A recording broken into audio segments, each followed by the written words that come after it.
Good morning. This is The Public Eye and The Open Mind. I'm Ronald Thwaites.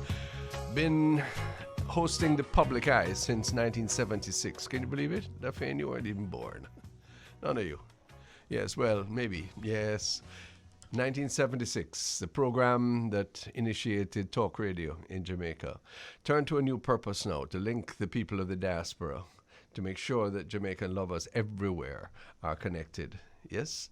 Went to an extraordinary event in New York on Monday night.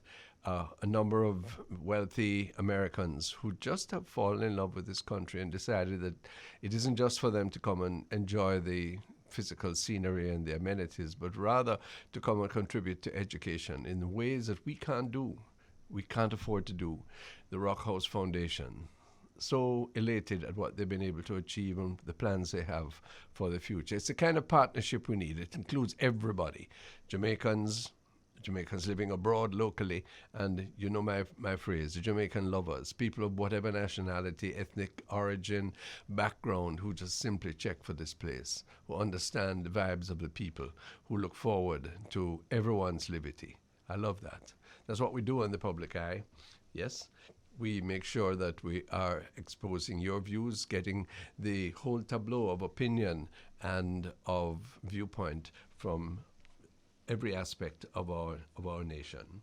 Today, Executive Director of Jamaicans for Justice, he's Mickel Jackson. He joins us. Crime fighting, effective crime fighting within the constitutional framework, critical issue for all Jamaicans. He'll talk about that, and he also has a particular eye on domestic violence.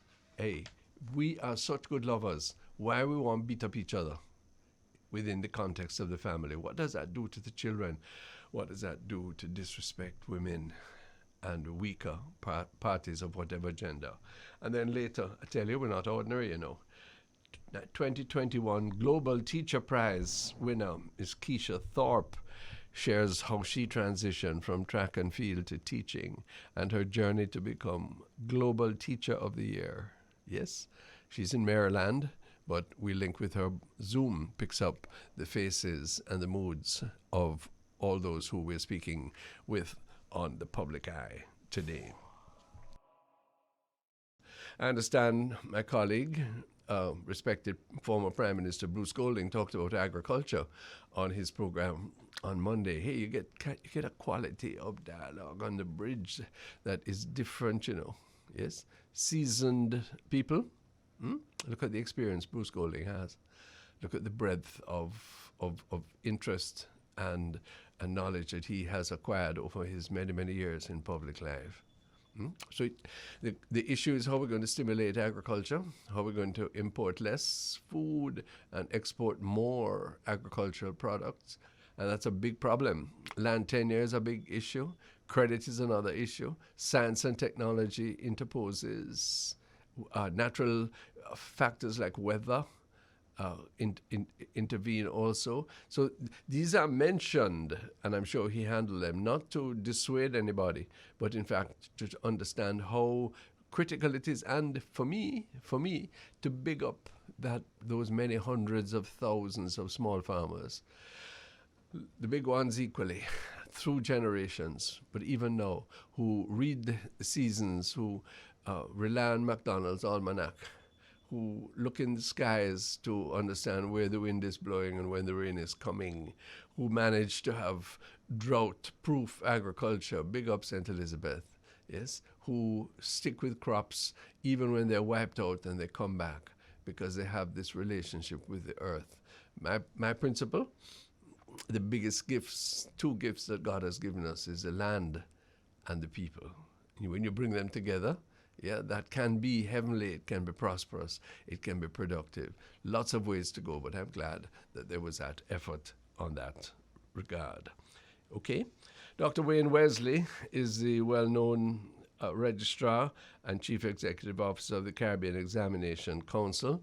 Dr. Wesley, during a time that I had some responsibility, was the Executive Director of the Heart Trust NTA, and he was pressured out of his job, and he's got a better job No, what a pity that he's not a loss to Jamaica, but what a pity it went that way. Why we have to deal with that? Why not follow Trevor Monroe's prescript that what we need to do is to have a pool of persons who are competent in various areas and take out the tribal politics? You know one of the regrets? Because so many people have a bad impression of what politics is. And politics is a sacred avocation. Look like that. A sacred avocation. Because you're representing the interests of all the people. And you have a small chance, a tremendous lever to improve the welfare of the majority of the people. That's sacred, you know? Yeah. And so when people disparage it, when we who have been involved or are involved discredit it and ourselves, then the impression, the consciousness of people is eroded. And you can talk up all you want and get all the claps for that you can manage in the House of Representatives or on social media likes or anything else. But when you look and you see what you've achieved, yeah, that can't work. There was a controversy in Parliament yesterday, I believe, about a Mr. Cousins, a new member of Parliament, who had a criticism of the Commissioner of Police, and people are saying that he must withdraw that. Why? The Commissioner of Police is beyond criticism? No, none of us is beyond criticism. What we must not do is to trace and deride and cuss people. But if we criticize persons because we don't feel that they have done something that is right or wrong, particularly those of us who are public officials, that is the essence of our democracy. So I really don't understand how it becomes dangerous to do that. Of course, it may mash the corns of some people who feel that they have to defend or that they read innuendos into what was said. I'm not defending the particular remarks. I wasn't there to hear all of it. Yes, and I'm distrustful of short video clips, I must tell you. Yeah, every reason to do that. But the principle of who is open to criticism. Hello, criticism is good for you, you know. Positive criticism is necessary. Yes, if you say you love a person, whether in a domestic sense or you have a loyalty to them in an institutional sense, and you don't criticize them, it's a don't care. If all of us need a critical element in whatever we are doing, and therefore it is perfectly appropriate to criticize. What you must not do is to attack a person ad hominem. Yes, that is to the person. I didn't, in the clip that I observed here, the Member of Parliament describe some particular character, the flaw of the incumbent in the Commissioner's office. But it is perfectly appropriate for us to say whether we think that person is doing a good job and to say why. Or if not, equally to say why. So let's get that clear. Hurt feelings, no place in that regard. Yeah, just an appeal again. In the Ministry of Education, you can understand why I'm going to be very measured in what I say and how much affection I have, because they were so kind to me and helpful. But you can't have so many agencies that are being under some review, under some audits, on some pall of suspicion. That's not good. Needs to clear up quickly. Yes, and when you're called upon as the chief superintendent there, you have to know what you're talking about. You have to say, you can't argue and say we haven't been briefed. It's your business to be briefed all the while. Okay? Yeah, and when you don't, what happens is people think, well, they think you're doing good, and they think their suspicions are increased, and that's what we don't need. We need more trust in Jamaica now. More trust, more faith in each other, rather than to be in any sense at odds with each other. How about that? Yeah, hurting now this morning, you know, just covering the ground for you on the public eye. The cricket team, yes, Jamaican cricket, West Indian cricket, kind of cool up now, and this is cricket is a very important game, you know. You read C.L.R. James, Beyond the Boundary, understand the hugely important cultural factors to do with cricket. I know cricket can discipline persons, it can create artistry, And we are football too, all sports, yes, properly played. But we need to lift up cricket again. It is part of our heritage. It is part of our culture that needs to be encouraged, needs to be strengthened. And the team that is ahead, the West Indies team, which had such great luster in previous times, gone down now. Why? I am going to say something just before the break, and it is that sport is too professionalized now. Too much money in it, yes? And because it loses its sports person like character when too much money in it. You say that's irreversible. You say man must eat a food. Oh, sure, you must get paid for your labor, and I know what is involved or have an idea. But when your participation is contingent upon your pay, when your interest and the outcomes are also the subject of all kinds of money concerns, then you lose the essence of it. So I want hearty, strong sportsmanship, sportswomanship all over Jamaica. That will make us proud. You're on the public eye. It's the open mind. On the Bridge Nation, we soon come. Hello, Miss Mickel Jackson. Welcome. Hi, good afternoon. Thank you so much for having me. And thank you it's so much. Pleasure to be here. Thank you. Thank you for joining us. The Executive Director of Jamaicans for Justice, a well-known organization. But tell our listeners here and abroad, Mickel Jackson, what are the purposes of Jamaicans for Justice? Are you a lobby group? Are you a political group? Are you a religious group? What really is your character? We are non-partisan, which means we're not affiliated with any political party. The purpose of Jamaicans for Justice is to ensure that there is accountability and transparency from the state. In other words, to ensure that the human rights of every Jamaican citizen is protected. We go out in communities, we educate the Jamaican populace on their rights so that if it is that those rights are violated, Jamaicans for Justice is here to be able to provide legal redress on your behalf. And we're grateful for that and want to strengthen you. Who finances Jamaicans for Justice? Is it a membership organization?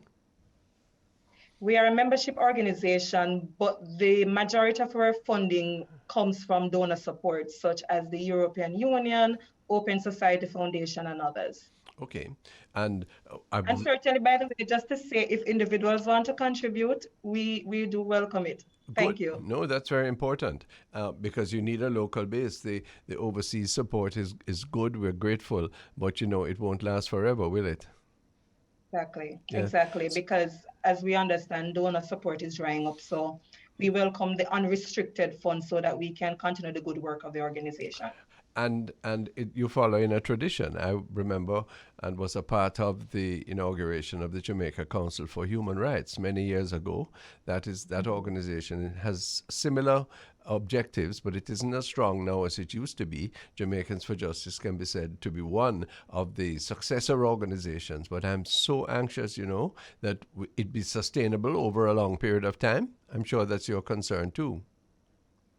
That is the goal as the new lead of the organization. We are strengthening, we are ensuring that the reputation of the organization continues to be one that Jamaicans respect, support, and seek guidance from. So the aim is to continue to do the good work and ensure again that the efforts of the team is well funded and we're stronger than ever.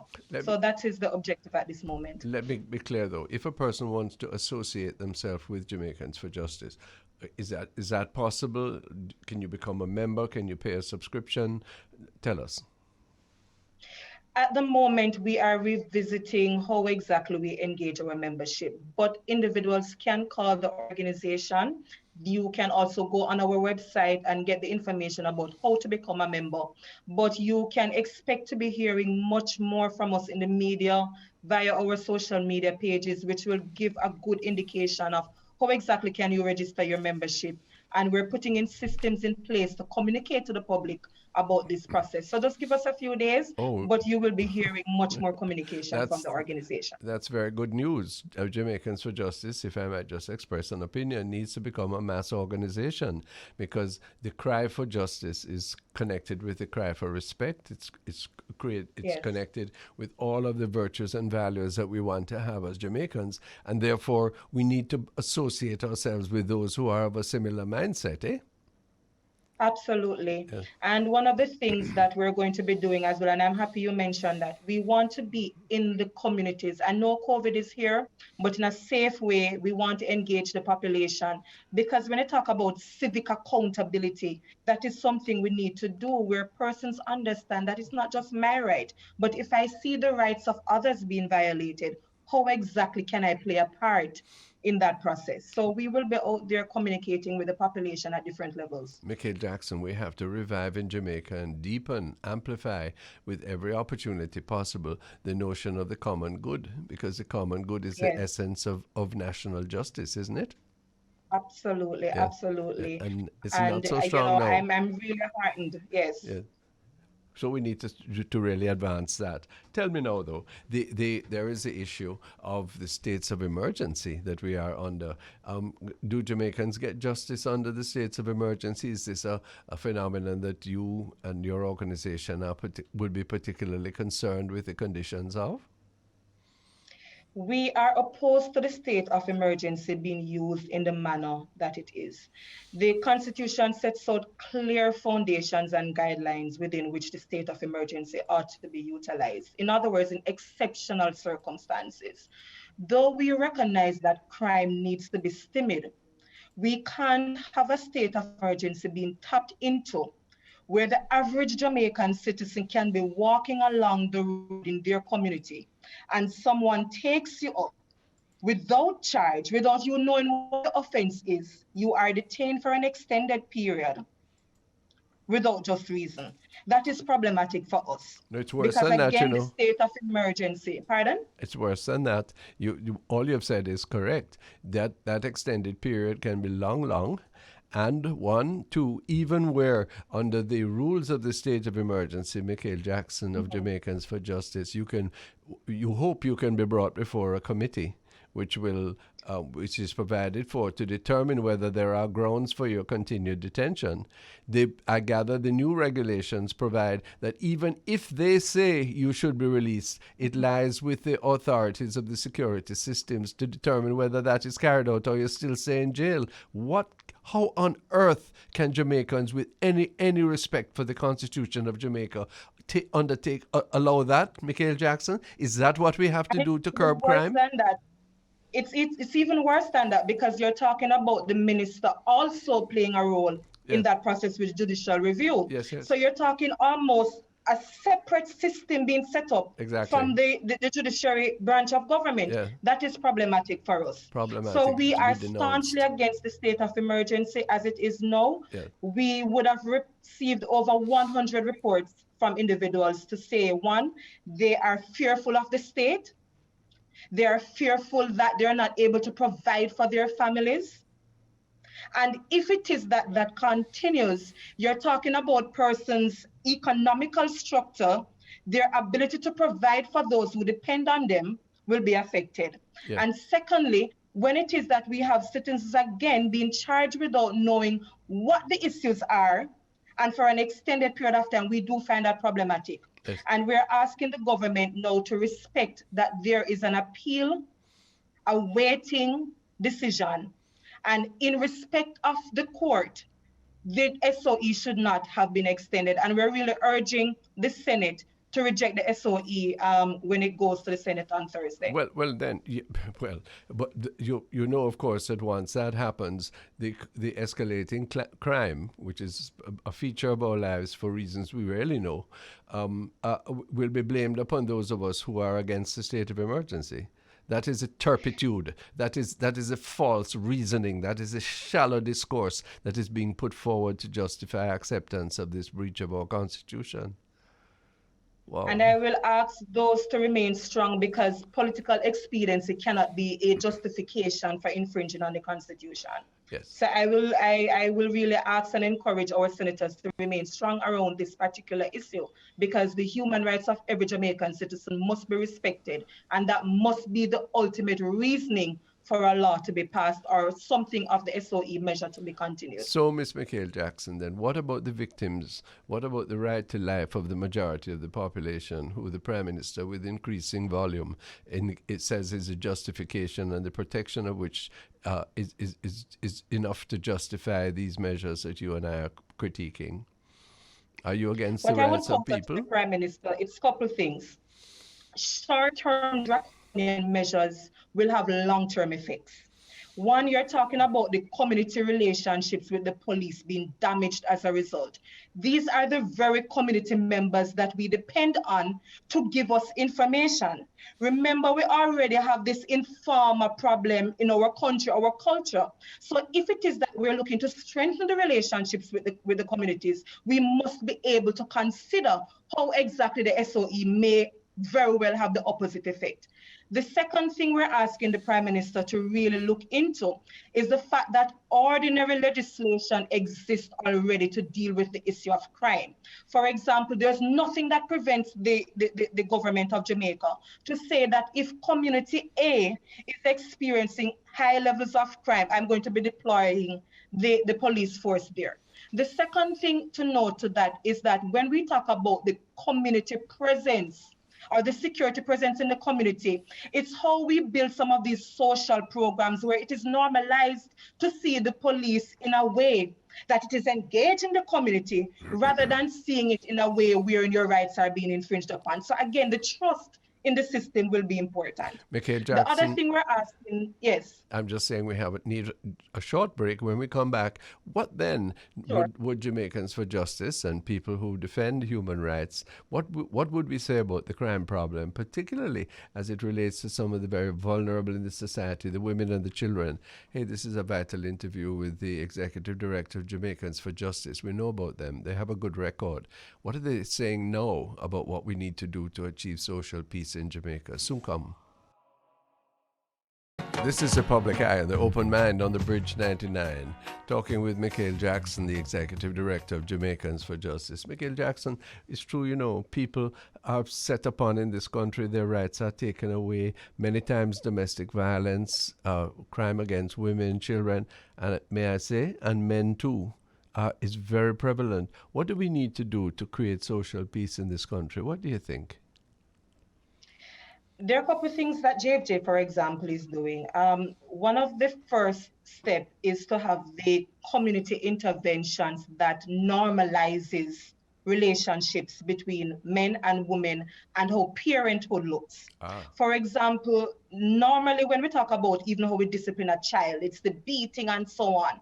So we need to look at positive reinforcements that parents can engage in as they discipline their children. And again, the hug up between mommy and daddy in a respectful way is critical. Just helping our individuals, our adults respect each other. Men respect women, women respect men, because again, it's both ways. The other thing that we're really urging the government of Jamaica to do is to fix the Domestic Violence Act. The reality is that since the Joint Select Committee met in 2018 and the recommendations were tabled to date, 3 years later, the Domestic Violence Act has not yet been fixed. For example, there's no definition of what domestic violence means to deal with the nuances of how people are affected financially, psychologically, physically, and all of the different ways in which the humans are violated within intimate partner violent relationships. When we look at even the protection orders, for example, you're talking about $10,000 if it is that you breach that. So when you go to the court and say someone has violated me, I have experienced physical abuse, please give me this protection order, and you're talking about a mere $10,000. That is not a strong enough deterrent to say don't go back and abuse this person. So the government needs to put strong legislative measures in place. So yes, the sexual harassment bill, it's good, it's a good signal, but much more is needed to deal with the complex issue of gender-based violence.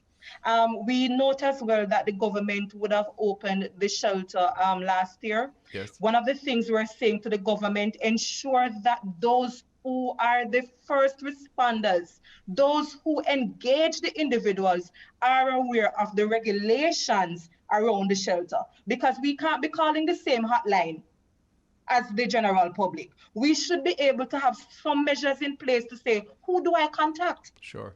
If it is that I have an individual in front of me who is being abused. I'm encouraging your organization not to take away one bit from the emphasis on the violence against women and children, but we need to look broadly. Men are the subject of great violence in this country, Mickel Jackson. Boys get less food, less education, go to prison more often than anyone else. The vast number of the unattached who are often become such predators of the society are male. They are the victims also, for the most part, of all kinds of violence. We have a broad social problem which includes but also transcends gender, would you say?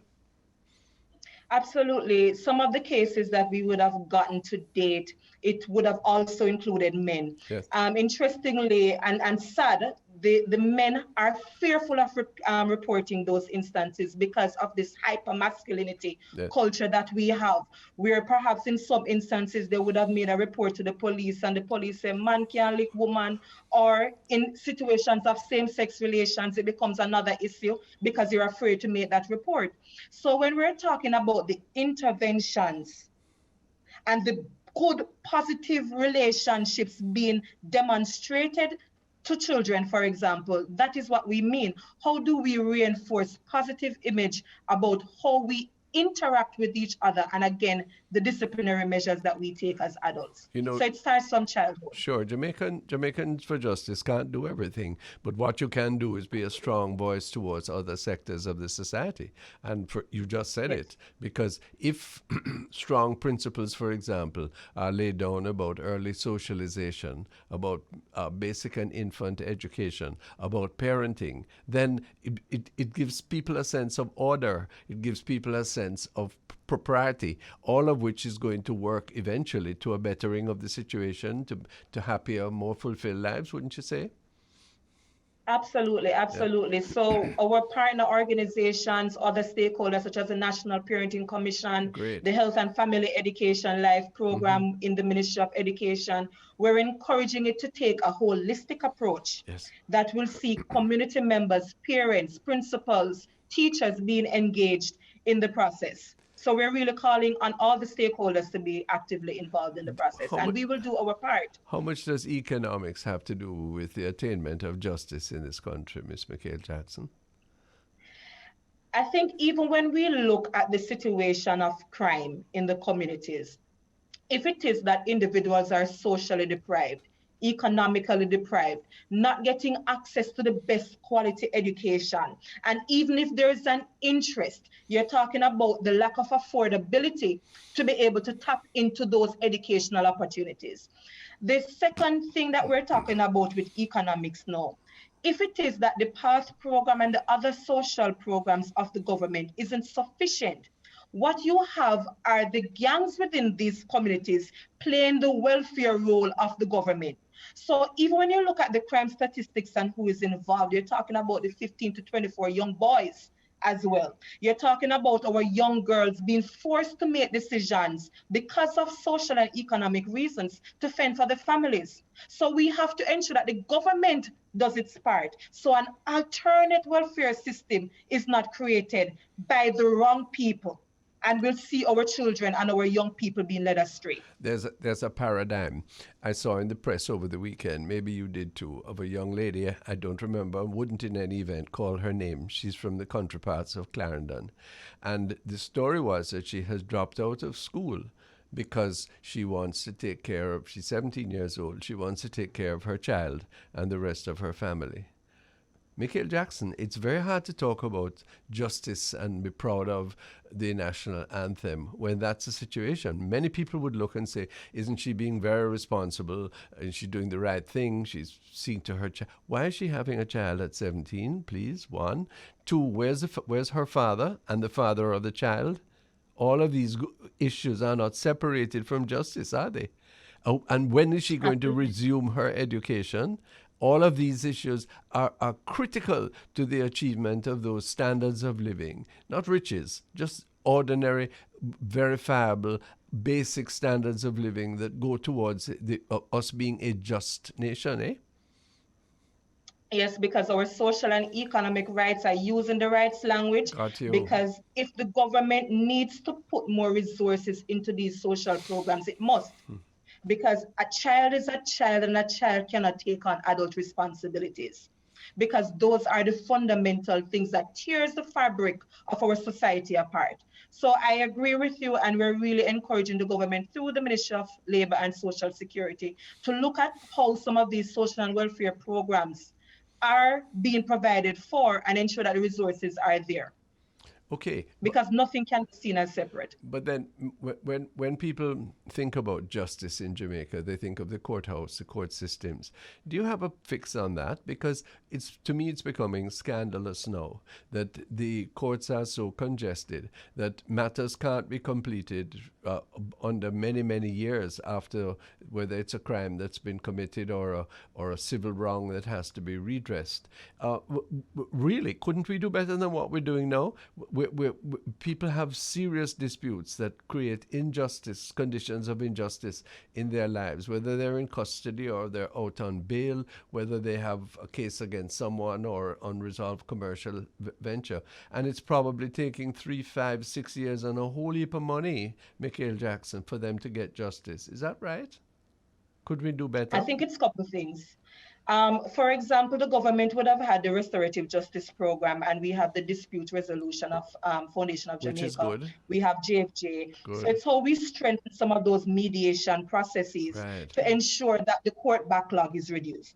The other thing that you touched on, which I want to point out to, a number of the cases that we get, even when you talk about domestic violence, the situations that are there that presents itself means that more psychosocial and economic interventions would need to take place. Right. For example, we have a female that comes in front of us that says, my husband is doing X, Y, and Z to me. I am fearful of my life. In that moment, a protection order won't work because the financial dependency exists. Yeah. So the intervention that would be needed for that particular individual is how do we remove that person, perhaps in short-term housing, from the situation of violence right then and there. That person is also psychologically damaged as a result of the situation that they would have been facing. So you're talking about the need for a psychologist, the need for a psychiatrist, the interventions required for the children of that survivor of domestic violence in that particular situation. So the point here is that even when we're talking about justice, it's a comprehensive set of intervention that will be required. Psychological interventions, economical interventions, such as access to housing, access to employment, access to ensure that the tuition fees of the child can be paid. Well, okay, but I can just hear the echoes of some in the audience, saying, listen to Miss Jackson and Ronnie Thwaites. Don't they know this is a poor country? We can't afford all those nice things. People must be more responsible and do things for themselves. How do you react? I think when we talk about we're a poor country, it's the resources and how they're allocated. We understand that there are constraints that exist. But even if we talk about how the different government agencies are there and how we can streamline between the different, the Ministry of Education, those under the Ministry of Labor and Social Security, what are some of the interministerial responses that are needed to streamline those very resources? Again, we do have civil society organizations, and I'm not plugging that we should be replacing the role of the government, but we do have civil society organizations that actually assist with some of the work that I'm talking about. So it's how the CSOs can actually partner with the government to strengthen some of what exists at the very moment.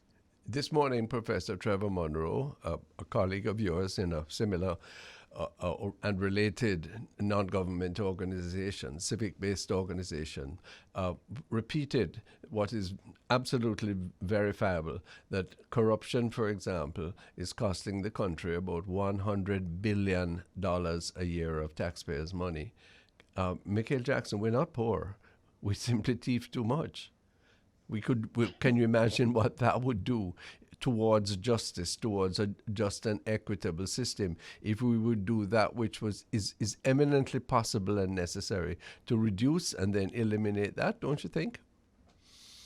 Absolutely. And again, this speaks to the issue of streamlining what exists. And as you talk about the issue of corruption, we are encouraging the government to look similar to what it did with the Integrity Commission, to look at how we can get rid of all of these different piecemeal laws and put one proper anti-corruption legislation in place to deal with the issues. Remove the gag order, in my estimation, from the Integrity Commission so they can speak on the issues that are in front of them. Strengthen the protected disclosure legislation, for example, because right now there is no impetus or incentive to speak. If it is that I'm the only person who is protected if I make a report, my family may face retaliation, for example. So again, it speaks to the issue of how exactly is legislation, the political will from our parliamentarians to address and fix some of these challenges that we're facing. Well, I think you've set out a legislative agenda in two instances which are very, very important. And if that's exactly what we want to do on this program, to provide the agenda and the pressure that will allow people to mobilize and to develop around things that are positive. And this doesn't mean you're denouncing anybody who is in authority, but you're simply offering a corrective from the broad experience of our people, eh? Yes. Absolutely. Well, I think that's excellent. I'd like to encourage you, both as far as the public eye is concerned, and I think I can speak for other bridge programs, certainly the Early Rise, which myself and Honorable Colonel Charles host, that we'd like to offer Jamaicans for Justice a forum, that your concerns that need to be put before the people, properly discussed and argued as you have today, can be aired as widely as possible. Please join us from time to time.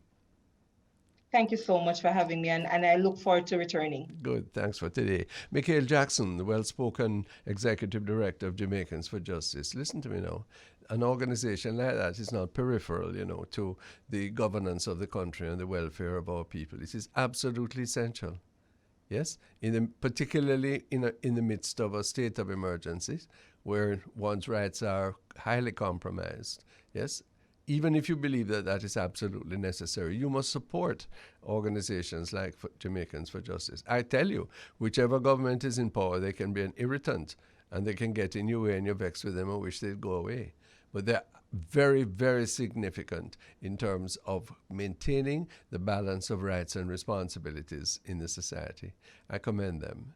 We'll soon come back. This is The Public Eye and The Open Mind. It's a Bridge 99. Hello, Miss Thorpe. Hey, how are you doing? I'm well, thanks. We're happy to bring you home on the bridge, and anxious to first of all to congratulate you and to say that everybody proud of you in Jamaica, and we hope you'll come and visit us and tell us your story again and again very soon, eh?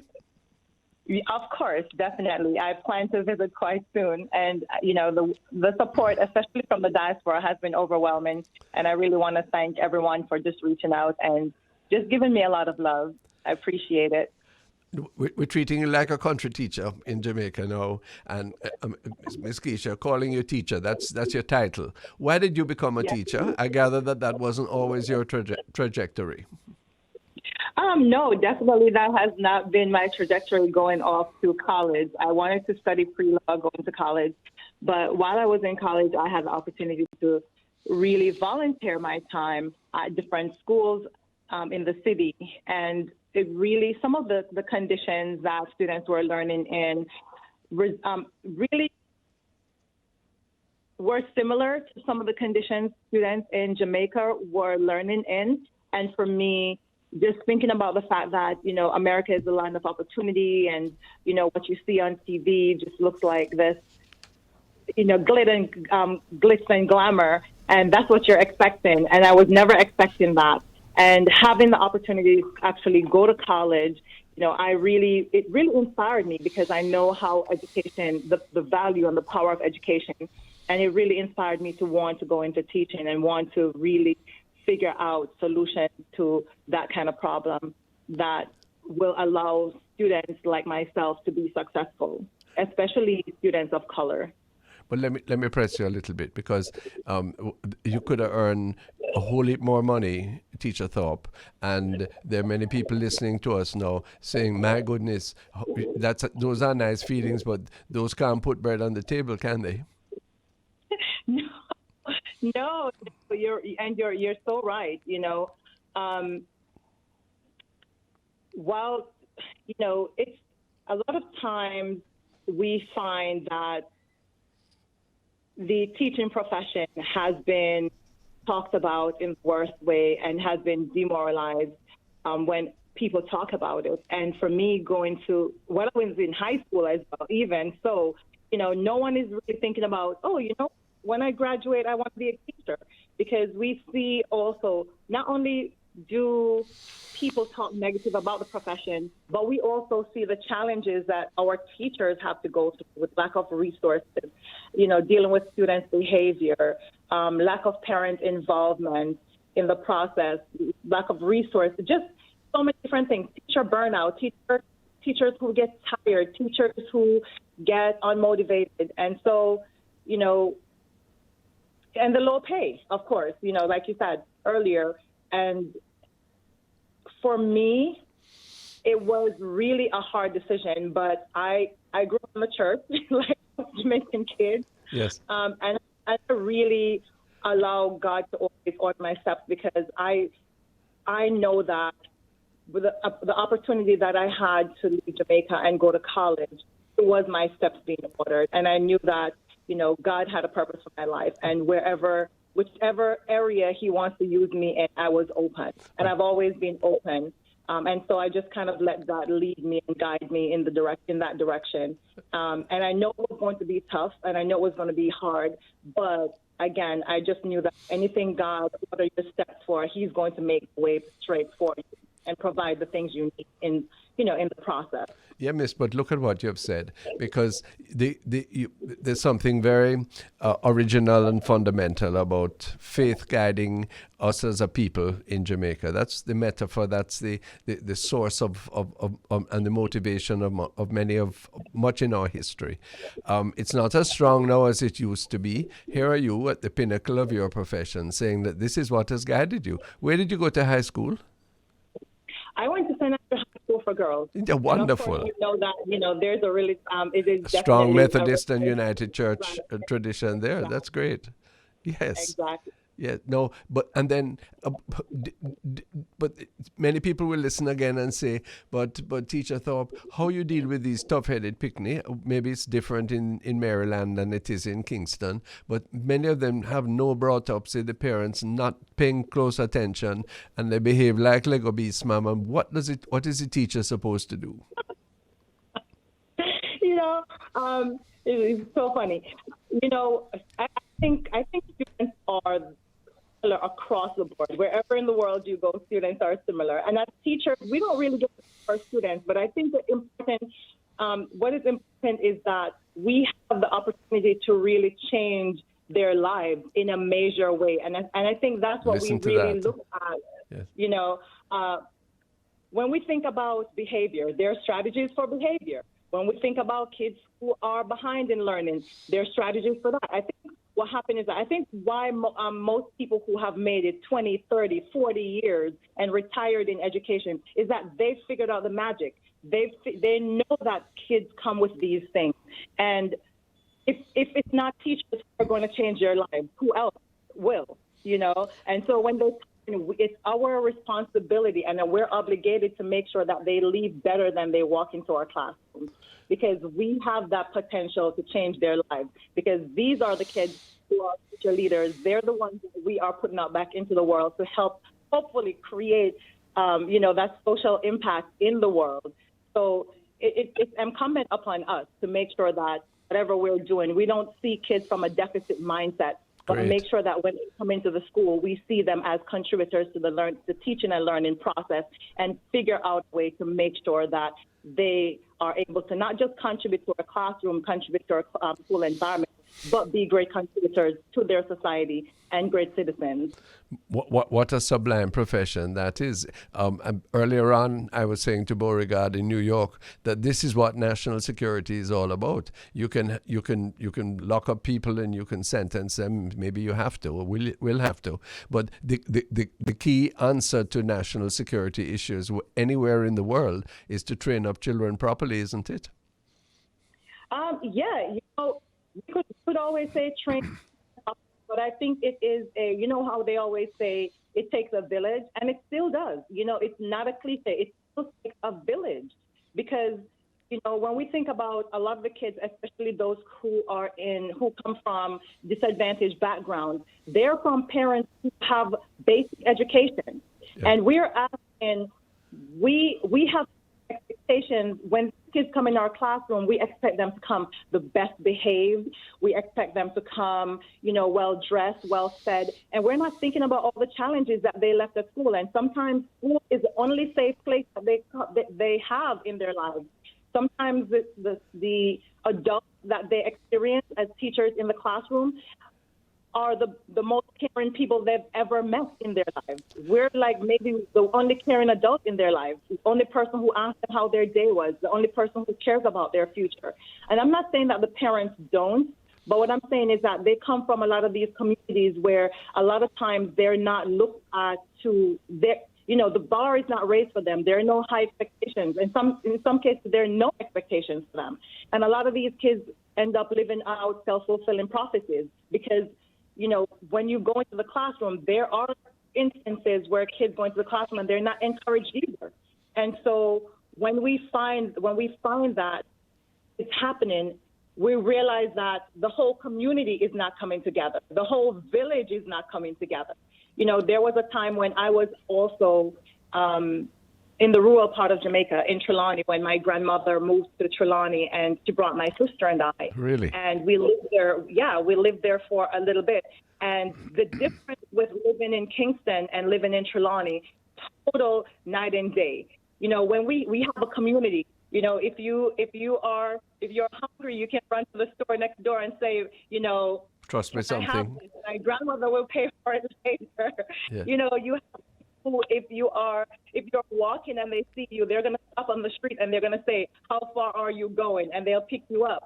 It takes a community, it takes a village.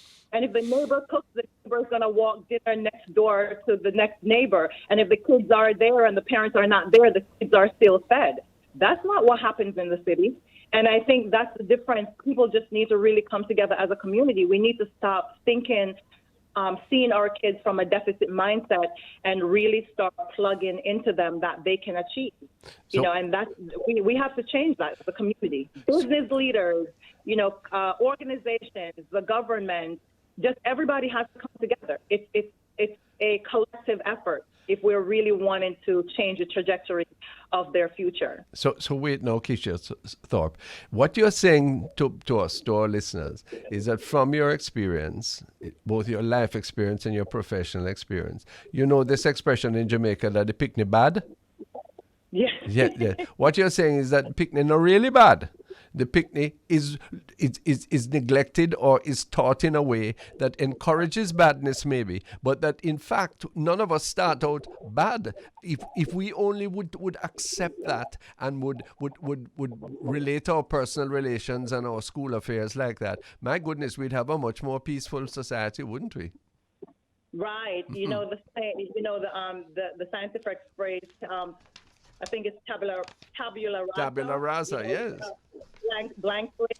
Yes. The kids pick up from their environment, from adults around them, and if they don't see the great influences around them, whatever they see, that's what's going to be embedded in their, in their social and even their, social, cultural, and their academic upbringing.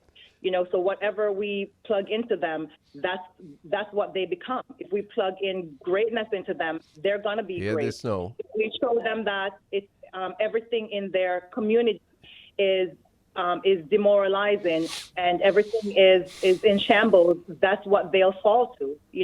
For those kids who are coming from those communities that are completely violent, they come to school and they they want a safe space. But if they come into that safe space and violence is happening into that safe space, that's what they know. And then we should not be alarmed when these kids end up becoming violent themselves, or when these students who are in poor neighborhoods that don't receive the quality or equity of education that will require them to be successful, we can't, blame them to a certain extent for becoming criminals or for being hustlers, because everybody is trying to survive. Thank you, ma'am. Need to come together and find the solution. Yes.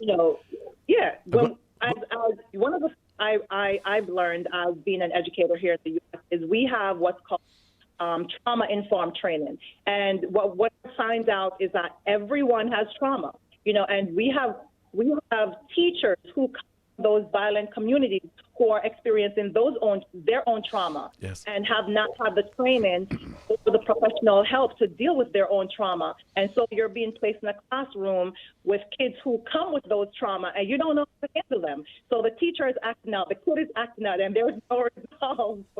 The teacher is saying the kid is bad, but then the teacher doesn't have the strategies and has not been trained in how to monitor, and rein those kids, or to build relationships with those kids for them to feel safe. So, it's a two-edged sword. We all have a responsibility. Give me a chance just to take a time signal. When we come back, I want to ask you about your experience with the particular difficulties of online learning, the special problems and that have beset us all, whether in the United States or Jamaica, as a result of education during COVID times. Keishia Thorpe is the Jamaican-American. She's the winner of the Global Teacher Prize competition this year. We're so proud of her, and we're learning a lot. Soon come. This is the Public Eye on the Bridge. The Bridge 99 FM, linking with Irie Jam Radio in New York. The Public Eye, talking with Keishia Thorpe, Jamaican-American winner of the Global Teachers Prize competition this year. Ms. Teacher Thorpe, what has COVID done to education? How have you managed with online education during this long period? The pandemic has really magnified the need of our students. Not just the students in my school, but just students across the globe. Yes. But, and we see that one of the major things that we see is food insecurity. And also, of course, because of the online learning, the change to online learning, we see a lot of the inability to have access to Wi-Fi.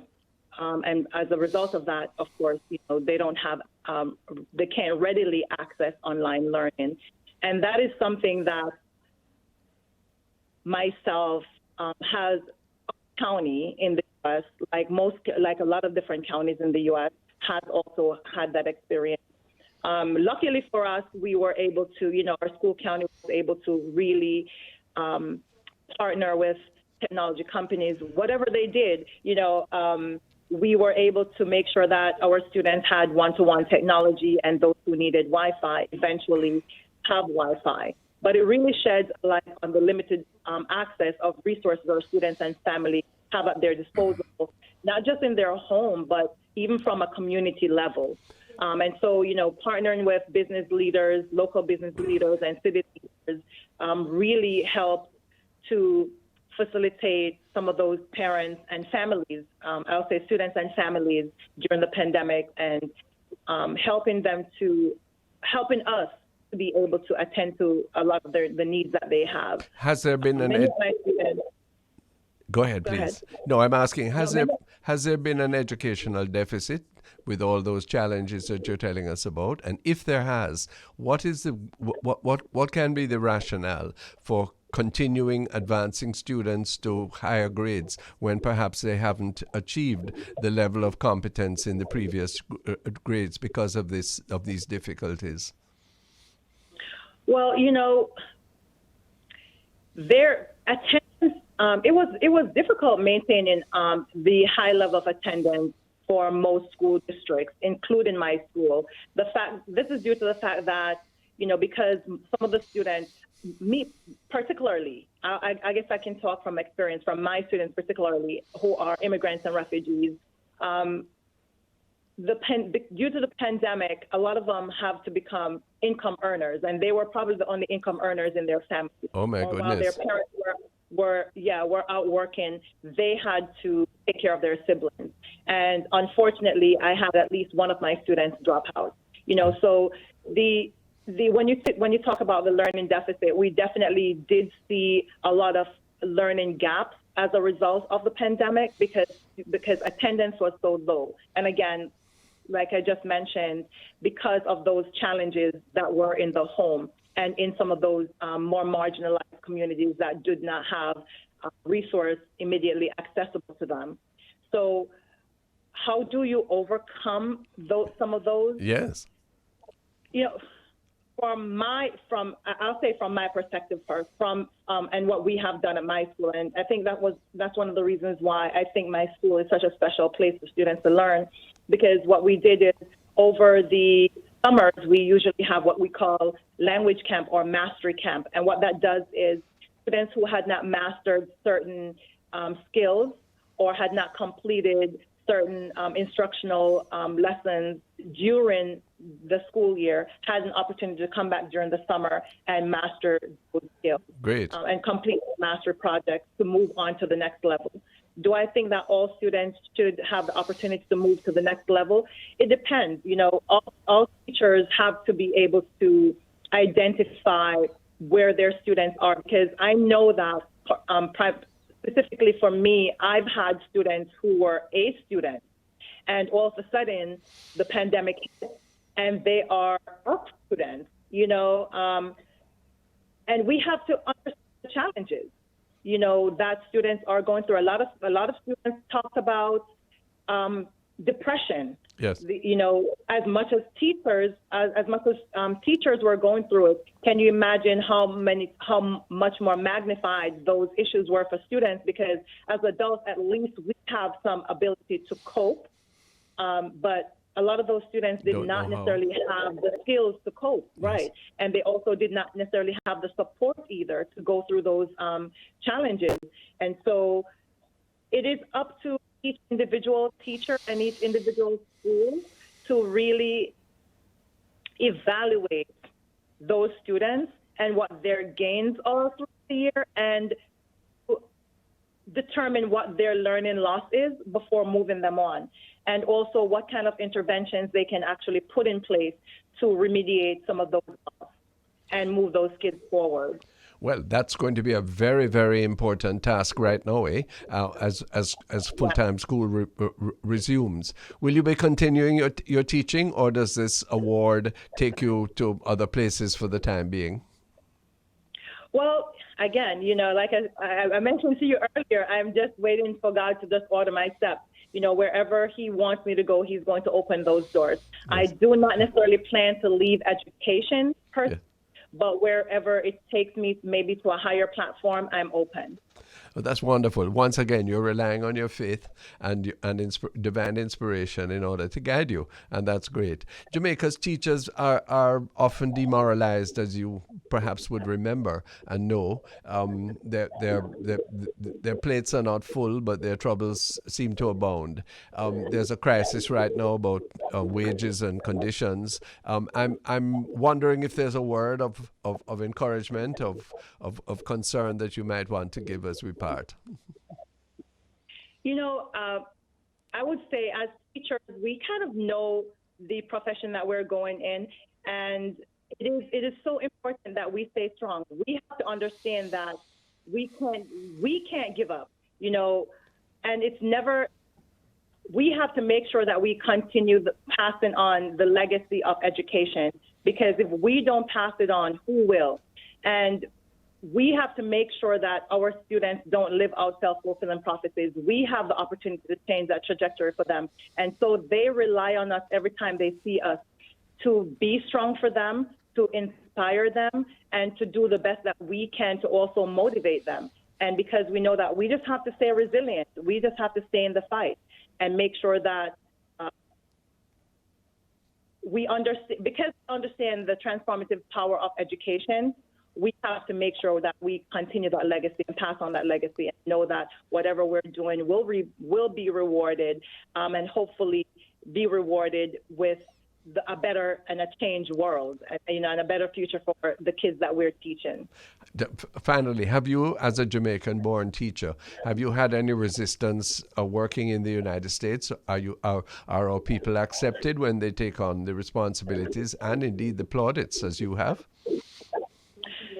I mean, I don't necessarily see myself as a Jamaican teacher. I just see myself as a teacher. Yes. Of course, we have the challenges of, being a quote unquote Black woman, yes, in America. And I think that's the part of the identity for me that maybe pose the most challenge as being a teacher, because of the access to different opportunities and the access to different, to be able to have a seat at the table, yes, to really advocate for my students and on their behalf, and to just really shine a light on the issues that are occurring with students who are in marginal in marginal communities and in schools that are under-resourced and underfunded.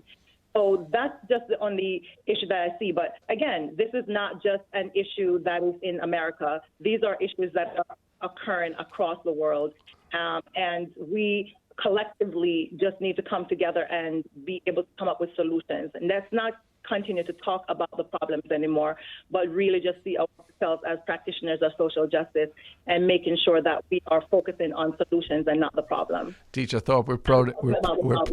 We're proud of you, Can Done. Come home soon and check with us, and we're happy to know of your success, and lovely to hear of your principles and the work that you're doing. God bless you, and thank you again for today.